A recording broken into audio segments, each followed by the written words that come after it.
All right, we are officially live.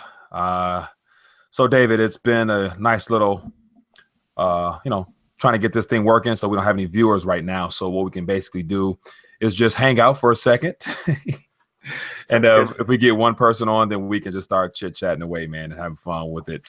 Looking forward to diving into your book or whatnot. So we have one viewer. So let's begin talking. Sorry for the late start. Had a little technical difficulties on both our ends. So it's all good now. We're here, so we're going to talk it out. So I have David Quintieri from the moneygps.com joining us tonight for an RTDlive show. So David, welcome. Thank you for having me on. This is really good to be able to do this live. Definitely. So basically what we're going to do, the format for tonight is basically I have a gang of questions that we're going to cover. And then, as we move along, I'm going to try to open up the microphone via Skype, RTDlive, for people to call in and chime in and just ask questions or join the conversation. I ask that all questions be maybe, a minute, 2 minutes tops, so we can try to get as many people in as we can. Other than that, David, let's dive into some questions. Now, before we actually get deep into our discussion, say if we have someone new new to Rethinking a Dollar, may not know who David is. Can you give us a little bit of information about yourself and, kind of how you came across this monetary awareness and just trying to educate people? Give us a little background as to who David is. For sure. So I started by reading the Austrian economics.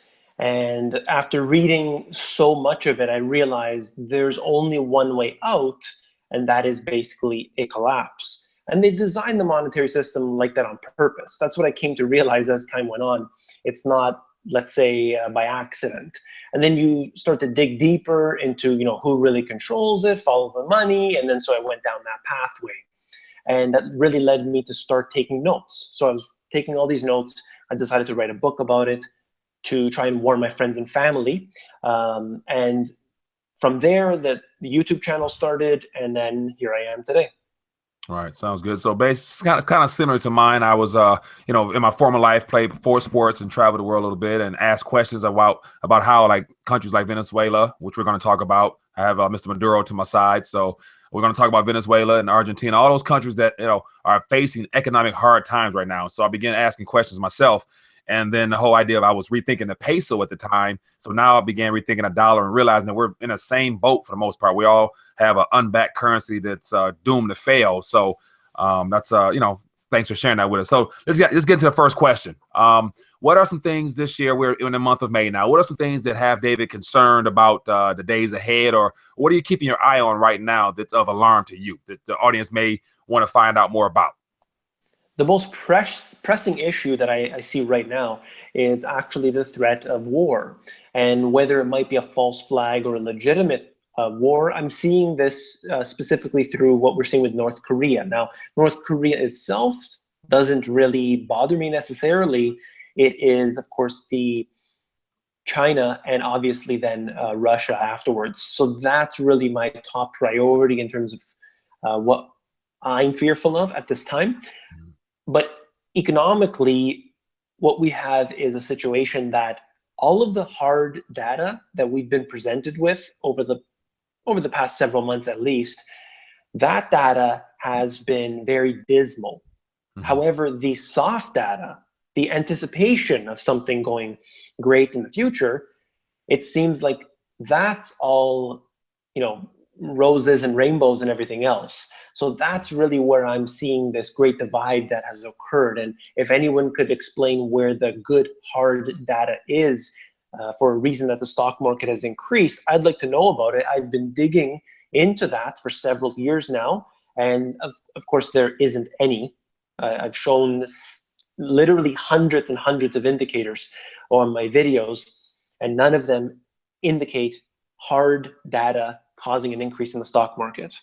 All right. Now, you mentioned war, so that's obviously something that's of concern to me as well. Now, in your opinion, why is it that it seems like the United States and our government is really being a bully when it comes to us being entangled in so many foreign affairs? Like, if it's not Kim Jong-un in North Korea, it's the China Sea area, or we have Iran, we're painting Russia to be a villain and Putin to be, to a guy to interfere with our election process. Is this a part of the whole collapse aspect where they're trying to point the blame or trying to create some distractions from the people? That could definitely be one of the reasons, I believe it, because when you face hardship, the ultimate way to get people distracted is to start a war. And the bigger the war, the better.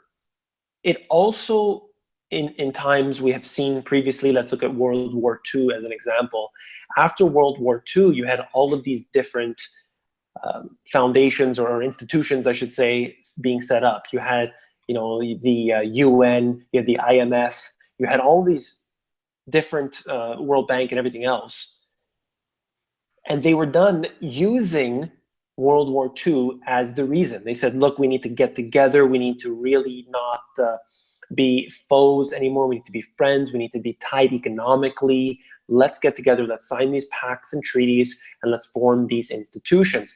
Unfortunately, they are against the people, but they use the war as an excuse. Whether the war was something that happened naturally or whatever, doesn't matter. The point is that after the war was over, these things were set up. And as a result, everything has been worse since. Right. That's the way I see it. So they can use this exact same method again. Of course, what I expect to happen at some point is a new monetary system to develop. That monetary system, of course, will be worse than the one that we are set up with right now, if you can believe it. Yeah. Yeah. Now, speaking of, the preparations for a new system, I find it very interesting. We have a caller, and so we're going to just jump to a call and see what we have here. Hello. Welcome to RTD Live. Is this Brian? Yeah. How you doing, Brian? Let me cut my volume down. Oh, wait a second. So right now your voice is live right now, and so you have a question for us? I'm good, but I got to turn off. So you got to mute I got to turn off my volume on the YouTube. Yeah. So just hit the speaker button, not to mute you, and then you can ask your question or chime in and share your thoughts. So feel free to go ahead. Okay. Can you hear me okay, guys? Yes. Yes, we hear you. Okay. Fantastic. So, longtime fan of David's. Love everything you do, David. You know me. I've been liking every video you put out for thank you. a year or so. It's one of my favorite things to do is hop on your videos and like them right away. Also looking for ways to try and support you through, PayPal or whatnot like that. Much appreciated. Thank you. A lot of times you have to jump in and create all these user IDs, and I got plenty of those already. Hey, so let me hop right into this, guys. I have some questions for you, and I'm really curious to hear what you have to say about this. Go ahead. I actually have 5 questions for you. I don't know if you want to address them all, but I'd love to list them out for you. And, perhaps you can jot these down and hit them quickly, or I don't know how many people are on or how much time we have, but I would be more than happy to monopolize the whole time with you, but I don't think you're going to let me do that. Yeah, let's just list the questions. I'll jot them down, then we'll talk about them. Couple things here. Okay. Yeah. So I'm curious, guys, what's happening with YouTube, and what do you see happening there? I'm worried that one day I'm going to log in there and I'm not going to see you. I need to find out where you're going to post elsewhere.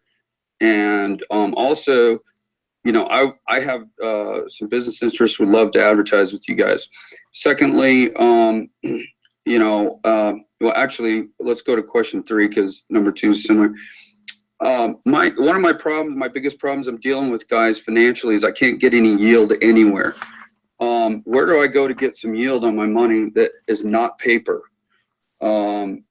Also, next question, what's happening with silver right now? And it's absolutely crazy, the downward pressure. And I'm looking at, this downward manipulation is just a constant thing. It seems like I could just play the SLV all day long and make tons of money doing that. I only really deal in physical, which is really tough when you're talking about how much weight you wind up with. But if memory serves, it seems like it was JP Morgan that was collecting the hundreds of tons of silver. And my thoughts are, it's kind of like once you understand what's happening with the naked shorts, then it looks like, well, gee whiz, are they hedging this entire bank on silver? They can manipulate down, they could also manipulate up. And up could be just as far as down. And it seems like I just wanted to hear your thoughts on that. Also, sorry, Brian. Do you mind if I just cut in here? Yeah, go ahead, chime in. So we'll plug away in it. And so, Brian, if you don't mind, can you just ask our last question on the chat stream there, and then we'll get to that. You bet. Thank you. Appreciate your call. I got a response for all these right here.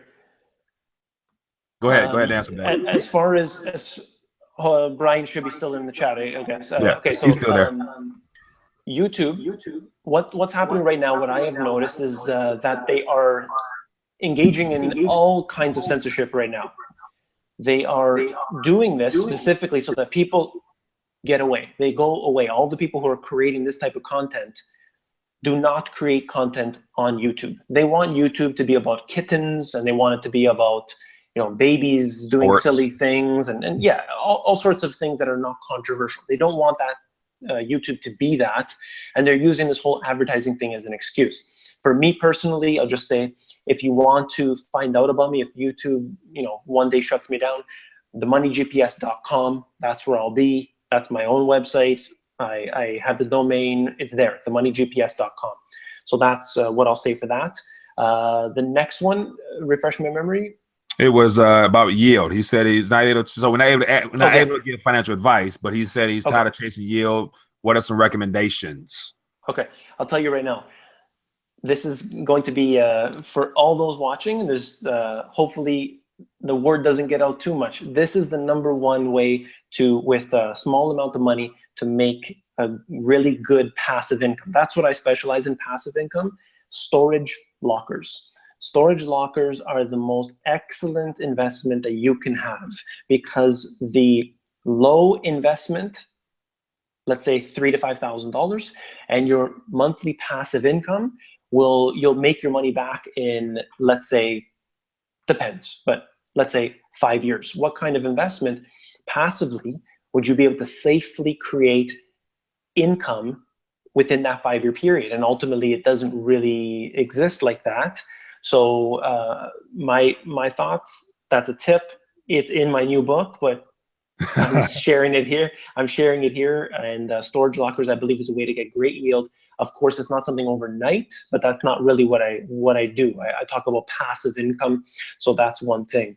And in terms of what's happening with silver, just like gold, I put them together, and I believe they should be weighted out 50-50. That's just my opinion. And I think that the price can be manipulated all day. But when we talk about prices of precious metals, we're not talking about the actual physical metal. The physical metal is always going to be, it's always going to have value. But when we talk about the price that we see, the spot price, that's some fictional thing that some bankers have created. Look at what happened with LIBOR.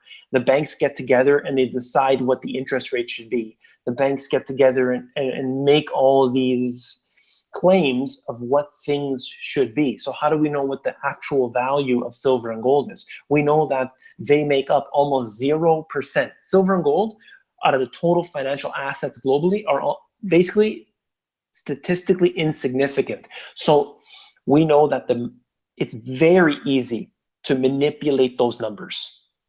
That's what I always think about. So when you hold gold and silver, hold it not to make a profit. I think that it could be very profitable, but don't hold it for that reason. At least that's my thought anyway. You hold it to preserve wealth, and it does that very well. That's my opinion. Okay, let me chime in on a quick question, on our question real quick, Brian. Also, another thing that I kind of do at Rethinking the Dollar is the idea of rethinking the dollar, and it has to do with your paradigm. And so for so long, we've been taught and been led to believe that paper money and digits are the only medium of exchange we can use, not realizing the historical aspect of it. And so me personally, I don't get caught up in the price of it today, tomorrow, because if you know what the meaning of a dollar is, and it's actually the definition of a dollar is the actual measurement of weight. And so if you know it's a measurement of weight, then you're not concerned about paper prices and things like that. It's about having an actual physical metal that has some weight in your hand. So whether you have it in your physical hand, whether you have it stored somewhere, you know, a dollar is weight. And so weight itself is, you know, regardless of what they try to tell you the price is, you know, and I know that at the end of the day, that metal will still be here stronger than ever, as opposed to the fiat currency, which at that point, we all know it returns to zero. So the paradigm aspect now, begin thinking beyond paper and just concentrate on the metal. So that's my little 2 cents there. Let me, We have another call from James. Let's hear what James has to say. Okay, looks like Mr. James hung up, but James, could give us a call back if you're interested in chiming in.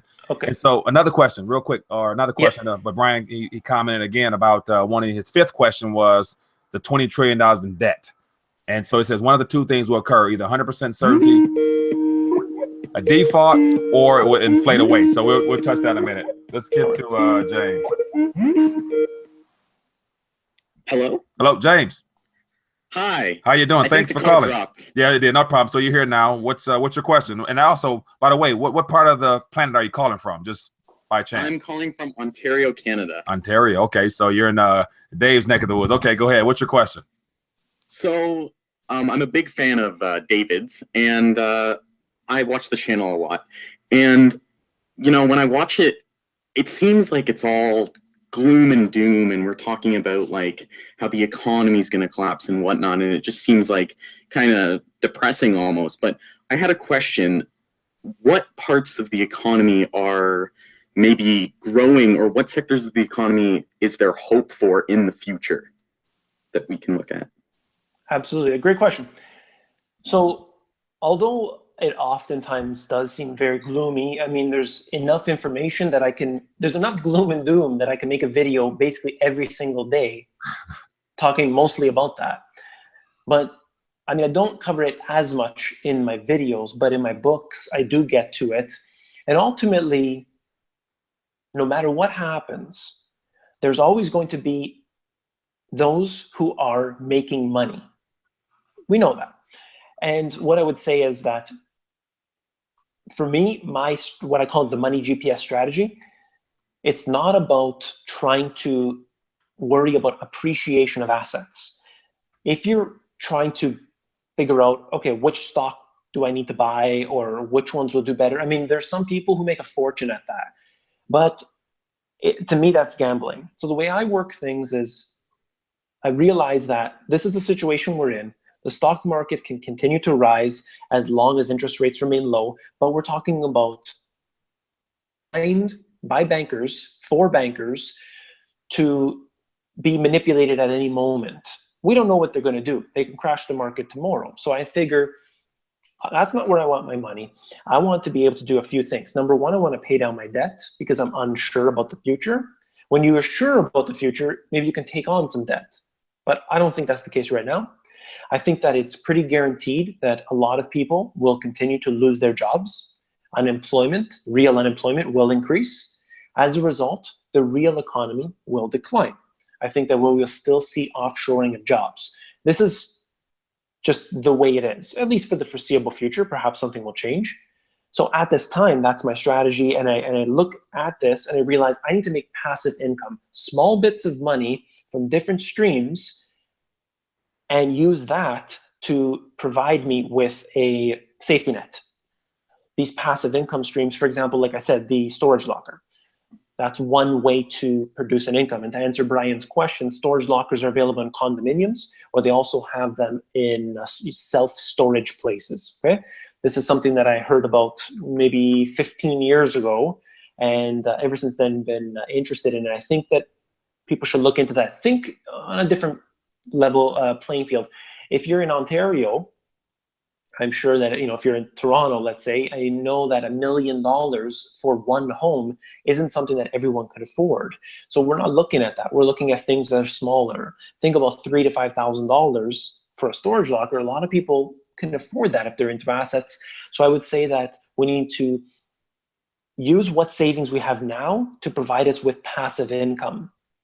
So as you go down the road, you know, 5 years or whatever it might be, you've accumulated some assets, you've provided yourself with passive income, and you have your emergency setup ready to go, but you're providing yourself with money today. If you buy gold and silver, which I believe is amazing, you don't provide yourself with any income. And that's something that we do need. So we need both. So, you know, I hope I've answered your question there. James, thanks for calling in. Appreciate the call. Okay, thank you. Yeah. Bye. All right, so David, let's keep moving forward. I appreciate the guys, individuals that are calling in. Keep the questions coming. It definitely makes for a very informative and lively chat to have people participating in it with us. So let's move on to your book, Economic Collapse. You just came out your most recent book, and so give us a little insight into that and some of the things that, if those who may not have read it, some things that would just catch us by surprise or really interest us as far as new information. Absolutely. So I cover a lot of the information that I do on the channel. We'll talk about unemployment, we talk about all these issues. But what I get into is something that I've personally rarely, in fact, in all the books I've read, I have never read about this, but I've gathered the information over the years. And that is what I call the money GPS strategy. And simply what this is becoming self-sufficient. And it is important to become self-sufficient these days because we don't know what's going to happen. So I've advised people to get, for example, solar panels on their house to be able to provide themselves electricity. And this is one thing that we know. If electricity is going to be more expensive tomorrow, wouldn't I find a way to at least, if not completely eliminate that bill, at least reduce it? And think about trying to provide yourself with your own food and your own water and the things that we need, the basic essentials. If we could provide those for ourselves, then we would be able to withstand any crisis. So all of a sudden, the global economic collapse, perhaps it's hard times, but not so bad really for yourself, for your family. So that's what it's really all about. And I get into that. I sort of build up, and then the final section has a bunch of different chapters that really discuss this topic and focus on it. So that's something that a lot of the financial books don't tell you about. They tell you about the history. They tell you about, topics that are, let's call them general topics, but they never really give you the strategy. So that's what this book is about. Right. Fair enough. Sounds good. So let's move on. Over my shoulder, I have Mr. or President Maduro there. And so you do a good job of covering Venezuela. I myself, I've had a chance of going there years ago. And so from my trip there, I fell in love with it and just realized how much of a naturally rich and just beautiful country it is, to where it's a topic that's near and dear to my heart just because I've gone there before. So, and I, keep current events with their currency and how they got the new bolivars that, are basically going to be worth nothing pretty soon as well. Share with us some things that's going on from your most recent research that kind of may give us some similarities of how our economies are pretty much the same, just they don't have a reserve currency and we do. So the way I see it is basically the crystal ball for most major cities around the world. What's happening in Venezuela right now is barely being covered in the mainstream media, barely. And I think this is done intentionally because they don't want to spook anybody. At the same time, to be honest with you, a lot of people don't really care. They don't care what's going on in another country unless it's going to affect them directly, not even indirectly, but directly. So, what's happening in Venezuela is a hyperinflation, and it's getting extremely bad to the point that they don't know how to value their money anymore. The money is essentially, they're trying to calculate it and saying that maybe this year it'll be 2,000%. I would say that it is worthless right now. It has no worth. And even worse than that, the people of Venezuela, who, by the way, I have people who subscribe to me that are in Caracas right now, and they have told me their stories, personal stories that they've emailed me. And essentially what we have here is the people there are in bedlam. They can't walk down the street because they're worried they're going to get robbed. They go and wait in lineups for 2 hours a day to get simple things like bread. And then when they can't get any, because there's none available, they have to go to the black market. The black market is 10 times or 100 times more expensive. So obviously they can't afford that. So oftentimes they're eating one time a day. That's what's happening right now. And then people, in their infinite wisdom, believe it can happen to them. I don't think so. Right. Sure, it may not happen in every single city around the world, but it's going to happen. And in fact, it's happening right now. Look at all the tent cities being set up everywhere. This is happening right now. Right. And also, to chime in on that, a lot of people who believe that the collapse or monetary reset or whatever it's called will not happen.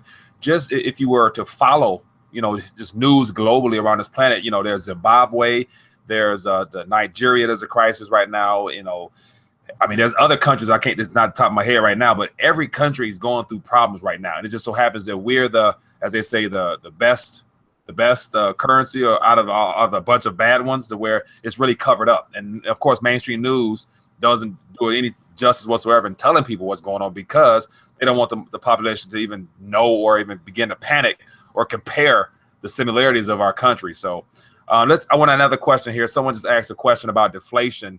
And the question was, they said, check Amazon, check eBay. You know, do you believe if deflation is here right now? So it's not so direct. And I think this has been a problem ever since the year 2000 in particular. And because we saw something happen in the year 2000, I'm not 100% sure exactly, but all markets became in sync for the first time ever. And ever since then, there's been this serious amount of manipulation. Nothing has really worked since then. Of course, that was exacerbated in 2008. In terms of deflation, some things are in deflation. Like our wages, our real wages, they're in deflation. But the amount of currency being printed, that's inflation. So, and people think that just because the Fed is not printing, there's $200 billion being printed every single month globally. That doesn't stay in that country. That money makes it around the world. It may inflate certain assets, and people get spooked out of other assets, and it pulls the money out, or it happens through central banking. Of course, they control liquidity. That's ultimately what happens. Now, there are products like on Amazon where you could find something that you would, maybe it was 99 cents now, but a year ago it was $100, let's say. Technology, in fact, a lot of times decreases in price as time goes on. That, I would say, is often a deflation that's been there for quite some time. Like I said, I'll just finish off by saying some things are in deflation, some things are in inflation. Right, good point there. I do agree completely. Now let's touch on the national debt of 20 trillion, and a new trillion is about to be added to that to get us through till September. You know, how high can it go, and then what would be is there a number or a date or an event that could actually bring it all to a halt, to where, you know, the citizens itself begin waking up and wondering, okay, what is all this debt talk about? But yet, you know, how do you pay that back? You know, because right now people don't seem to really think that, you know, the debt really matters, because it's just always been that way. Not realizing that, you know, someone on the other end is looking forward to getting some interest or something like that on top of that. So share with us your thoughts on the 20 trillion plus that's coming our way. And not to mention, you know, globally, I think it's 217 trillion since 2008, a little fiasco. So chime in on that one for me. Absolutely. So what I would say is that the debt will continue to compound, and it must always increase. There's no way that the debt can go down for a long period of time. It's not possible. If it did, the entire system would implode. It's designed to be in such a way that it just expands and expands and expands. Sometimes it expands faster than other times, but ultimately all countries are engaging in the same policies. Expand the debt, print a lot of money, stimulus packages, everything else along these lines. I don't know what would be a trigger point, but I would say that interest rates are absolutely critical for this. As soon as these interest rates go up, and they're already starting to climb, I don't know how far they'll be able to get with it, but if they do bring them to a certain point, even the BIS, the Bank for International Settlements, said that should the interest rates be risen by 250 basis points in Canada, and a few other countries were named, it would be a disaster. 250 basis points. That can happen. Historically, interest rates would still be very, very low. Right. So imagine that. And you're talking about Canada. Do you think they're raising them or attempting to raise them to promote that old story of we're in a recovery, or, you know, things are normalized now so we can begin hiking rates in anticipation of one day needing to drop them, probably even negative? That's what we could very well see, because ultimately it can't survive with high interest rates. Now, something that I have predicted for quite some time has been the intentional increase in interest rates in order to collapse the economy, thereby bringing in having an excuse to bring in a new monetary system. That's where I see this going. Okay. Someone just in the chat put a question. Wellness 81. Can you get Donald Trump on soon? I was gonna type, yeah, he's on next week's episode. Okay, now watch this. Let's move to another segment where this is called just what comes to mind. And so I have a list of words here, and the first one is President Donald Trump and Trumponomics. What comes to mind when you hear that?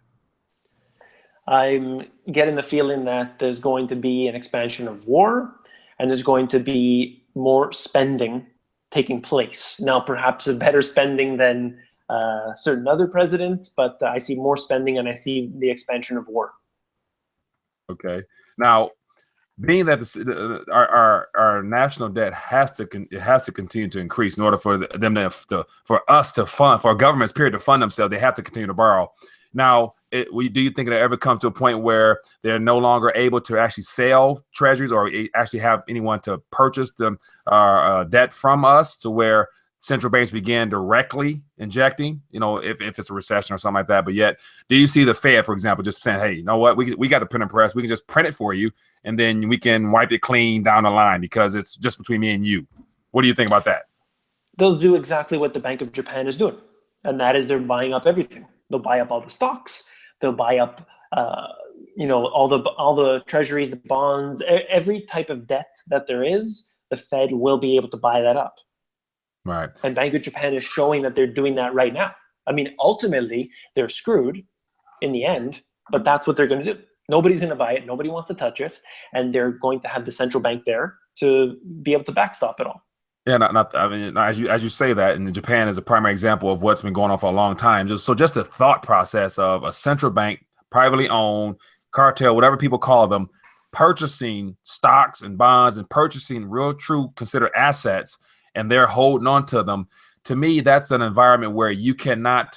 It has no future in it. Like, how do you plan on retiring? Having a retirement income 20, 30 years from now, when the bank that owns your country owns the stocks too. So how are you going? It doesn't make any sense. But yeah, that's how it is. So why don't people question that? Why don't people are concerned with that? I mean, their retirement is tied into this. Their investment is tied. I mean, their finances are tied into this. But people don't seem to really care, Dave. I agree, and you see it in countries where they are further along in the crisis. Just look at Greece. Every time there's something that happens, whether it's they're willing to cut back on pensions, which was just agreed upon, by the way, and another round of cuts, austerity measures, that people take to the streets. They burn stores, they start looting, they start fighting. There's civil wars are created, all kinds, and people don't think that will ever happen to them. But it happens in all cities around the world.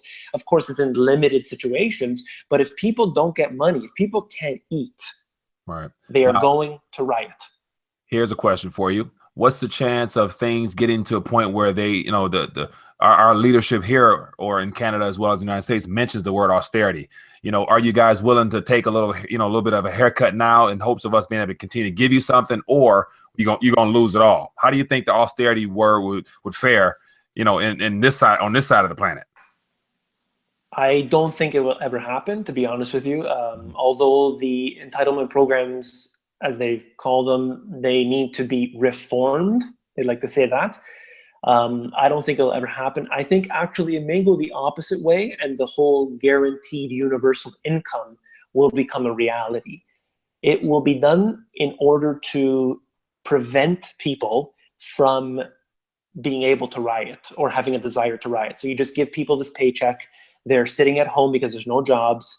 You just give them this paycheck. It's paid with inflated dollars. They're worthless. Everybody's on food stamps. And this is just, I think that may be one possible future.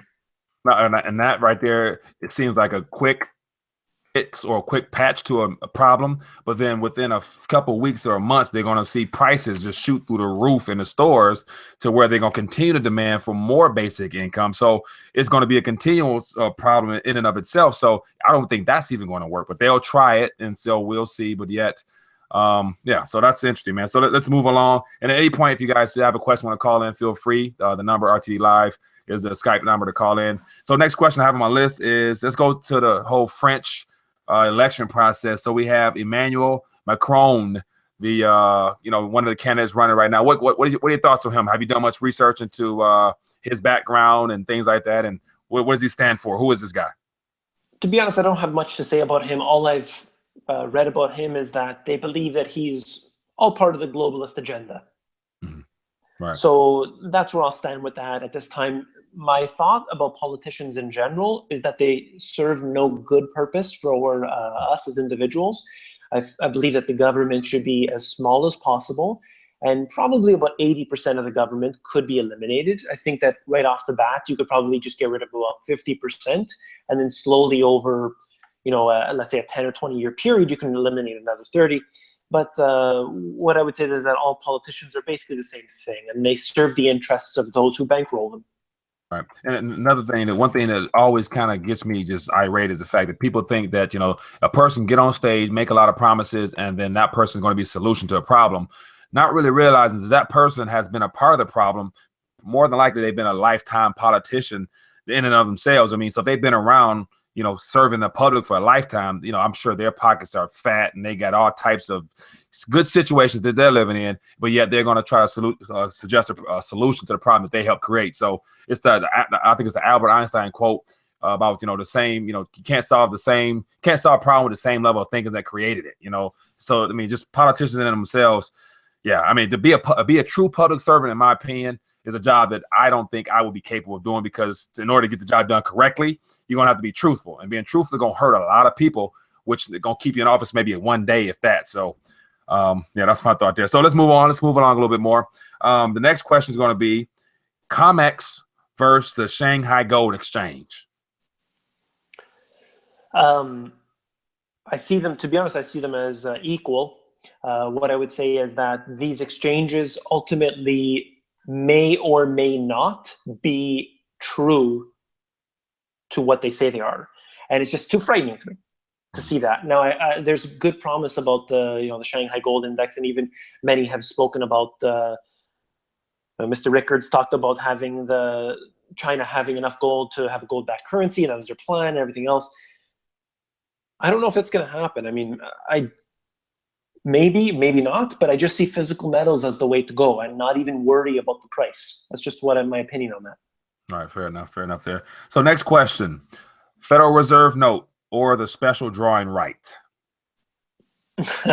As bad as the Federal Reserve note is, the SDR is the worst of the worst, because you have a supranational entity controlling it. So this is, it takes the worst and it puts the cherry on top of it. I think that we could go to the SDR as a form of, that backing our currencies in the next crisis. That could be the new monetary system. But ultimately, it's even worse. You have even less oversight than the Fed, if that's possible. And then, of course, you have this system that they set up where there's so little transparency. And ultimately, different countries have different interests. This is the failure of the euro, where you have all different countries, which one might be in poverty and one might be doing well, and yet they have to have the same goal in mind. And that just doesn't work like that. It just doesn't work. So you unify under a global currency, you're going to have major problems. All right, good point there. Now, I wanted to ask a question about one of the recent videos you did in regards to banking, and it was about the Canadian banks stealing from the people. What is that all about, and is that something to be really concerned with? I know we had a situation here with Wells Fargo, I believe it was end of last year, and they were faulty accounts and things like that, and no one really got fined or anything like that. I think the president resigned with a big bonus, and so typical banker stuff. But is that the same thing happening in Canada right now? Well, there are different ways that they're stealing. So they do so through the traditional means. They steal through inflation. They steal through the putting fees on accounts and everything. Even though you're giving them your money, they still put a fee on you, which is funny because they should be giving you money. Yeah. But ultimately, what has happened is that they're going towards this route. At the same time, they have been engaging in a policy that is theft. I'm not saying it as it's theft in a way when you look at it. No, they actually have been stealing from people. And they've been doing so by placing people into accounts they don't need, for example, putting them into investments they never asked to be in, all at the request of the management. So the management tells the individuals, the financial advisors, and everyone else, sell them these funds, even though they're not as good, but they're going to make you more commission and they are going to make the company more money. Even though these people shouldn't be in them, they know that they're going to lose money because of it, they tell them to do so. And this has come out, hundreds and hundreds of people from all the banks in Canada have come forward to talk about it because of the guilt that they feel. These are institutions you cannot trust. You cannot trust them. Yes, you may have your paycheck going in there and you may use it to pay your daily expenses. That's fine, but you don't keep savings in there. And by keeping the money in there, you fund and fuel the banksters. So if you want to fight against them, don't keep your money there. Right. And then just to chime in on that a little bit more, and it just came to mind, is the idea that, we loan our money to the banking and financial institutions and they give us 0.01% return on that, but yet they'll lend it back to us with, for a mortgage, 4 or 5%. And then for a credit card, if your credit is bad, it's going to be 24 or 25% interest. So the whole concept of usury has really, that's, in my opinion, that's the biggest form of theft, that they give nothing, but then they ask for a lot when we ask for, to borrow money from them. So yeah, it's interesting, man. Now let's go on to, I want to touch on like the whole collapse aspect of what were the retirements, the typical financial vehicles that, everyone is being driven into, like, what does it say? Like, sheep headed to the slaughter with all the, the traditional things of a pension, 401k, IRA, all the products that have been sold for years that people have their life's work into. As things unravel, share your thoughts on me. What would that look like down the line? All those vehicles, those, financial tools that we've all been kind of told is safe and good to go and they have backing and insurance behind them and things like that. I think that we've already witnessed the failure of them in different areas around the world. There's actually a topic in my new book where the people don't realize it. However, the value of these pensions, the stock market, many of you know, the stock market has been rising. People have been calling everything that I do incorrect because the stock market is rising. Nothing is doing well. Pension funds, many of them are redlining right now. They are not able to provide people with the money that they're supposed to be giving out, yet the stock market has increased dramatically. Why? Because they are being screwed out of that money. That's the whole point. You siphon it away, you steal it from people. And people think, no, it can't be done like that. That's exactly what's happening. People are not going to get their money back. Yes, they might get a trickle of it, and some people may get some, but ultimately the whole lot are not going to get their money. That's just the way it is. And people are going to start rioting in the streets. Right. And that's very true. And then whatever portion they do get back, if there's some type of recession or hiccup, it's going to be inflated to where it's not going to purchase much. So that's to be the question. Like, if you want it all back in its entirety, along with everybody else, it's not going to be able to purchase too much. So interesting, man. So let's move on to another segment, and then we're going to kind of draw down towards the end of a conversation. It's been a good chat. I appreciate those that have called in. If you have a question, still want to call in or ask on the chat stream, feel free to do so. So Dave, I appreciate you sitting down and taking time for me to join me on this RTD live talk. So let's go to situations out in China. A lot of people, I heard just today, I believe it was Kyle Bass. There's an article on Bloomberg where it says China's credit bubble is beginning to blow. And so I'm not sure, do you really look into that? I mean, can China be in a position where we were in, say, 2006, 2007, too much debt, subprime everything, and to where something's going to pop there and then trickle on to everywhere else, or what? What are your thoughts on the whole China situation? China is doing the exact same thing as the US is doing, and they're definitely manipulating their currency. They have expanded the debt tremendously. They are buying shares of different companies. They are engaging in all sorts of stimulus packages. They're doing quantitative easing. Shall I continue? They have entire ghost cities. Let me comment on that for 1 second. I was actually thinking about that. The idea that they have numerous cities already built and ready to go. And I would imagine, I always hear that, that side of the planet, they tend to think long term. And so the first thing I thought about when I heard about all these cities and saw some videos and things like that was the fact that they have already laid the foundation for the next system. And so I believe they're trying to get as many of the people out in the fields and to those cities. And so the ghost cities were actually probably built with the intention of, once we take over the global currency, or I'm sure you saw that billboard that people post about the new gold reserve, the gold coin yen. So if I'm in their mind frame, I'm thinking that these cities are already ready to go. They're going to be waiting. We got all these apartments, all these malls, everything's ready to be first world status, while the US and Canada probably drop down to second, maybe third world, worst case scenario. But it was built based upon credit and debt, yes. But I think that's a part of the whole idea of them being ready for the need for housing inside their cities and things like that. So basically, they built infrastructure ahead of time. What are your thoughts on that one? I do agree that they will. I mean, you have 1.35 billion, something around their amount of people. The majority of them live in the rural areas. They are, as the years go on, more and more people move from the rural areas into the cities. Ultimately, these cities are getting too big, too expansive. So you need to set up new cities, and using the most massive public works projects that's ever been conceived, and that is going on in China right now. Building these cities in a long-term scenario, I could see how that is somewhat beneficial. I think, despite the fact that I don't agree with public works projects, it's leagues better than printing money and giving it to banks. I've always said that. As bad as it is, better than a private central bank printing up money and giving it to a bank, and then somehow that creates stimulus in the economy. That's not what's happening, everyone. A TARP type stimulus, even though it's stealing from the taxpayer, I would vote for that over having to vote for the QE, because the QE is literally just making people more poor. That's the intention there. And of course, China is engaging in that same thing too. Let's not kid ourselves. But the public works that they're doing, in a long-term scenario, I could see how those places, businesses, and everything else would be occupied.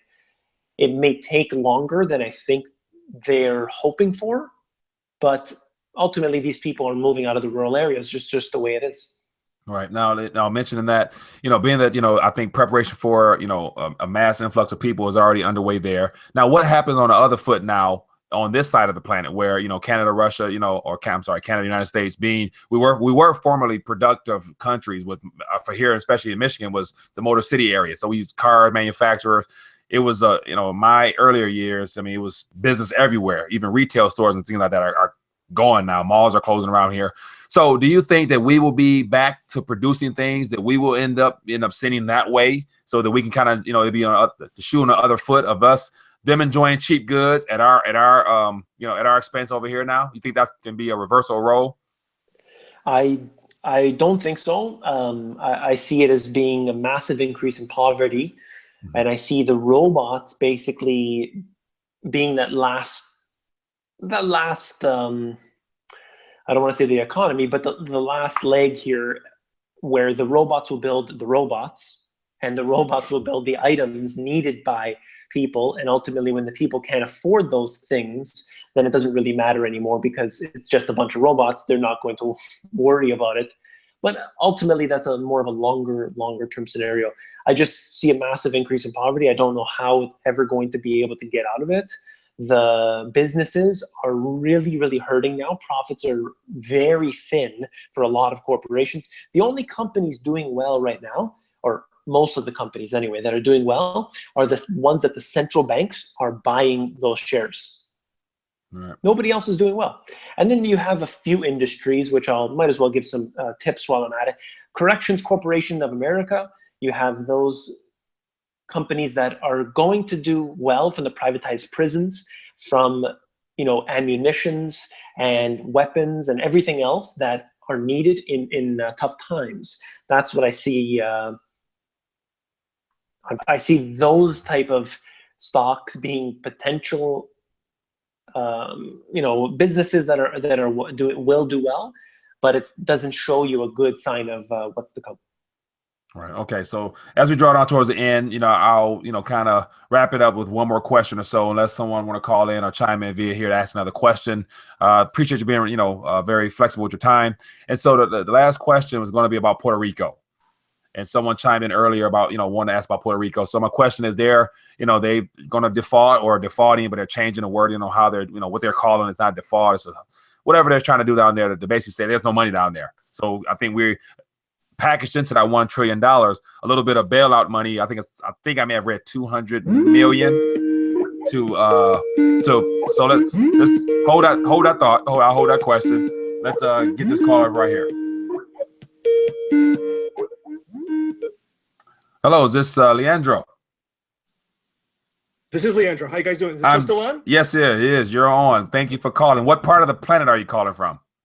I'm calling from South Florida, Fort Lauderdale to be exact. South Florida, Fort Lauderdale. Well, thanks for taking time to chat, to join the chat and to watch us, go back and forth a little bit. So what's your question? My question is, it seems as though there's a real estate bubble popping in Canada. I wonder what what can we expect if, what are some of the reasonable things to expect potentially and how they're going to impact the United States? Good question. Thanks for calling in. I appreciate that. That was going to be one of my questions as well, the Canadian housing bubble, because I saw some videos that you mentioned. So chime in on that. Canada and the U.S., give us a little insight on that. First of all, I just wanted to say that he's in South Florida. Here in Toronto this morning, it was 4 degrees Celsius. So I'm very jealous on that in that respect. But in relation to the housing bubble, if you talk to people in Toronto, there is no housing bubble, and actually you get laughed at. And that's the reality of the situation when it's a bubble. When everybody's entire fortune is riding on their house price, literally everybody here is getting way, way over their head in the amount of debt. And how do they do this? Well, the bank will, number one, they'll give you as much money as you want.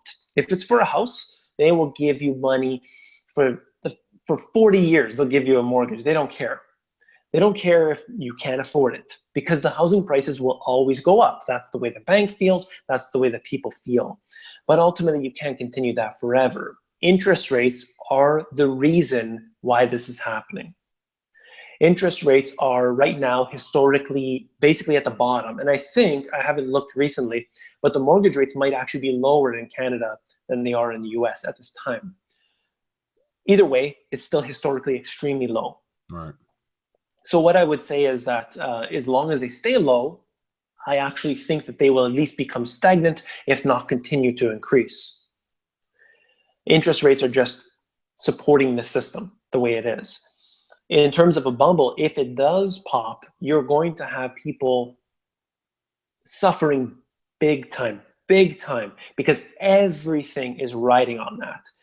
In terms of how it's going to affect the US, I think a US economic crisis affects Canada more than the other way around. I think that's the way it is. Ultimately, also we have a lot more of our exports go to Canada and go to the US, and I think that that's where we are affected big time if the US is suffering. But then you also have to look at the different exchange rates. Our dollar is really doing terribly right now in relation to the US dollar and many other currencies as well. And you'll see this as a reason for exports to increase to the US. Now that's the way it should be. But right now at this time, that's not the case. And especially you may have seen lumber, Trump's trying to engage in a lumber tariff. Yeah. So we don't know what the future holds. I would say that a crisis in Canada, because if the housing pops, you're going to have a major crisis.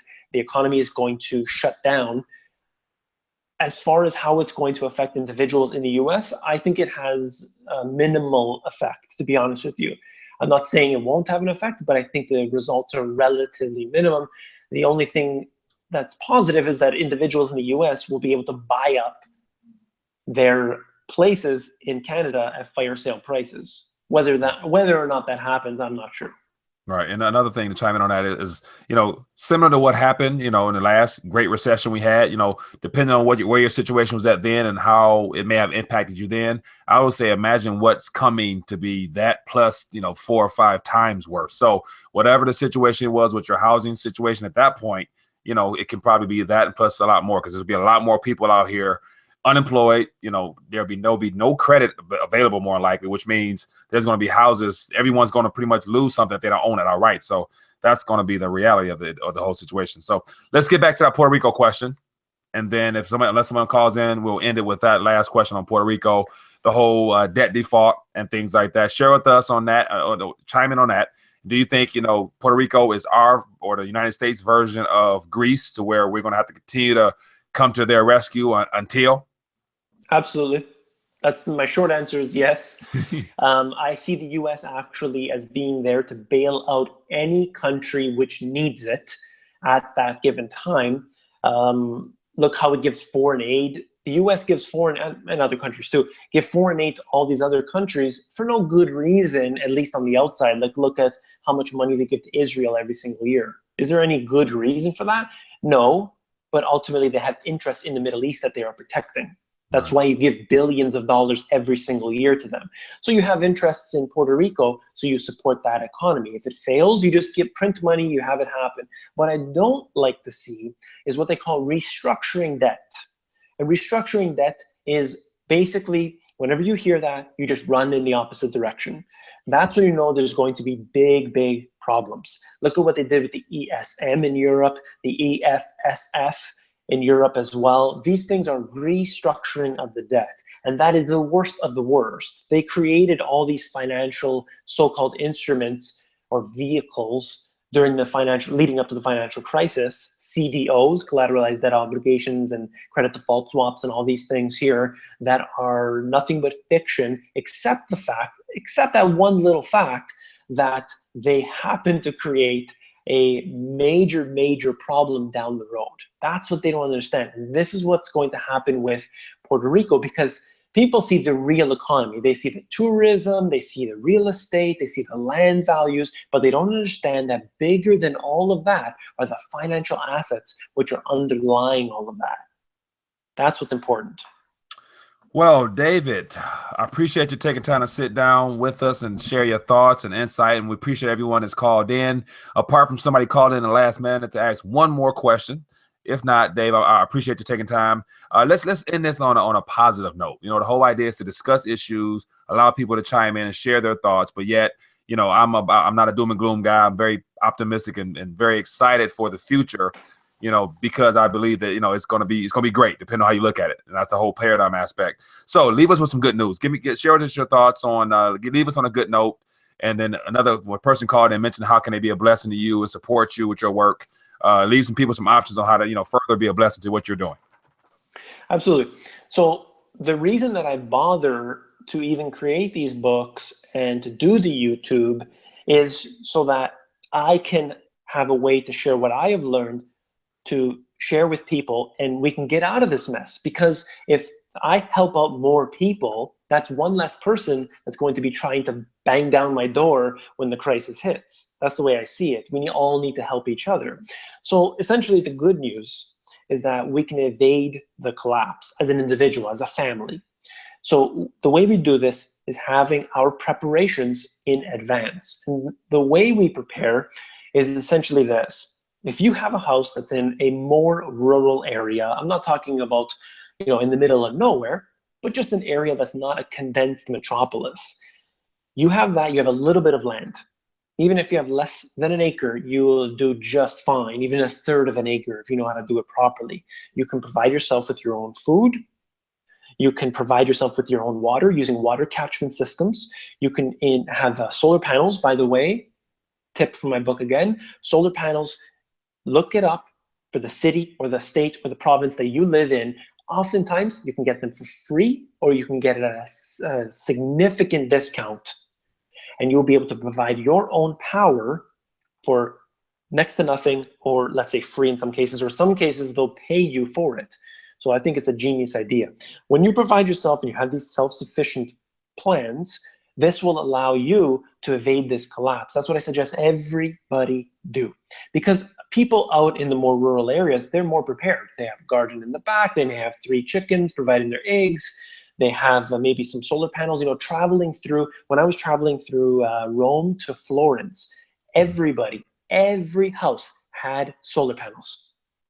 And they didn't have solar panels because, unless they're necessarily electricity prices are too high and they're worried about an economic collapse. They want to provide their own power. They don't want to have to deal with all of this. Maybe they want to live in the middle of nowhere and they could provide that for themselves. So they get solar panels, they catch their own water, they dig wells, they do what it takes. And that's what we all need to do. If you do that, you evade the collapse. So who cares if the stocks are going up and down if you have all your stuff all worked out? And I think this is a genius plan. I call it the money GPS strategy, but basically it's just becoming self-sufficient. A lot of people use the word off-grid. I don't necessarily think that you need to be completely off the grid. We just need to be able to cushion the blow when it hits. And I think that's key. Now, just to move on here, asking how you can support me. Number one, if you can give me thumbs up on my videos, I appreciate that. That's key. If you subscribe to the channel, I noticed on my Google Analytics or YouTube Analytics, whatever it's called, 75% of my views are from people who are not subscribed. So I wonder how many people are out there that can be a subscriber. So I think that's key. If you become a subscriber to the channel, you get notified every time. Also, the more subscribers you have, the bigger it makes your channel look, and YouTube rates it higher and everything else. So it's something beneficial. I do appreciate that very much. In terms of support, you can get my books as well. And I'm actually creating the audiobooks also for those books. So, if you buy that, if you already own a copy, if you want to buy another copy and give it to a friend or family member, that's important as well. I have links for donations. I never ask for the donations, but if you're interested, just check on my YouTube. I'm not going to mention too much about that. And essentially, spread the word of truth. Whatever the truth is to you, you need to spread it. And oftentimes, you're talking with friends and family and they simply don't want to hear it. And I know how it's like. You need to find like-minded people and do what you have to do. I mean, there's people that in my social circle, let's say, who are not interested in what I have to say. They know I've written books. They know everything that I do, but they're not interested in what I have to say. And that's okay. That's why we have YouTube, we have each other essentially, and that's the way it has to be. Right. I do agree. So, my message is, if I can just reach one person a day that may not have known nothing about monetary literacy, as I call it, I've done my job. And so my big thing now is just be more of a contributor to humanity, and so this subject matter is very passionate and dear to my heart because it's going to impacts every area of our lives, but yet we don't really care much about it. So I thank you, Dave, for sitting down with us. And if you are new to RTD, please subscribe as well and give us a thumbs up for this conversation. My job is to reach out to the very best and have them join us to share their thoughts and research and things like that. Because, at the end of the day, we're all about, if you're here, then you're aware, and then you're a part of this whole awakening process. And so I encourage you as well to go out and just share, share something with one person. Say, hey, check out these guys here. They're talking nonsense, but just plant a seed and just, let it grow accordingly. So, and then also rethinking out, I'm trying to get the message out there with some shirts. And so if you guys want to be a blessing to what I'm trying to do, feel free to visit my store and to purchase a shirt. And so in me just wearing them, people ask me questions and it gives me a chance to run my mouth. So I enjoy that. So Dave, thanks for taking time, man. I'm looking forward to continue to follow what you do. And definitely we'll probably have you on, later on down the line for another chat. And, just other than that, just, keep doing what you're doing, man. I'm very encouraged by what you do and your message, and good luck with everything you do, buddy. Thank you. I appreciate it.